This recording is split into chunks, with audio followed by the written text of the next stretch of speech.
Technical glitch है। हमारे बीच में रविंद्र भाटी जी भी हैं, महासचिव हैं आजाद समाज पार्टी के। रविंद्र भाटी जी, ठीक है, आपने बसपा की बात सुनी।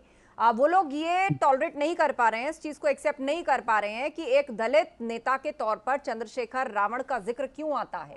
उसके लिए वो मीडिया को जिम्मेदार मान रहे हैं।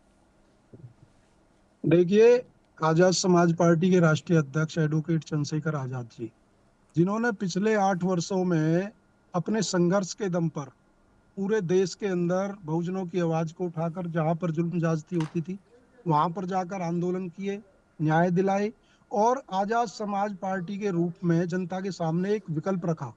धन्ना सेठों की राजनीति खत्म करके एक गरीब का बेटा भी, एक झोपड़ी में रहने वाला भी कोई व्यक्ति एमपी एमएलए बन सकता है, सांसद बन वो सकता ठीक है है, रविंद्र जी, मुख्यमंत्री बन लेकिन सकता यही है। बातें तो बहन जी इतने साल से कहती रही हैं। एक दलित लीडर के तौर पर उनका चेहरा स्थापित हुआ।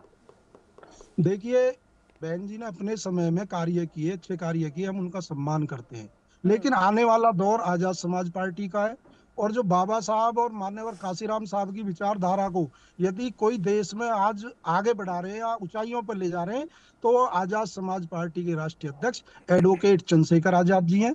हम किसी पार्टी का को बढ़ाने या घटाने नहीं आए हैं। हम्म। हम सड़क से और संसद तक अपने काम के दम पे, अपने ठीक है। संघर्ष के दम पे, राष्ट्रीय अध्यक्ष जी ने पूरे देश के अंदर जो हम्म। बहुजनों में नई लहर पैदा की है, जो विपक्ष की भूमिका भी और पार्टियों को निभानी चाहिए, वो आजाद समाज पार्टी चाहे संसद के अंदर हो चाहे सड़क के हम्म। अंदर, हर जगह विपक्ष की भूमिका निभा रही है। ठीक और है।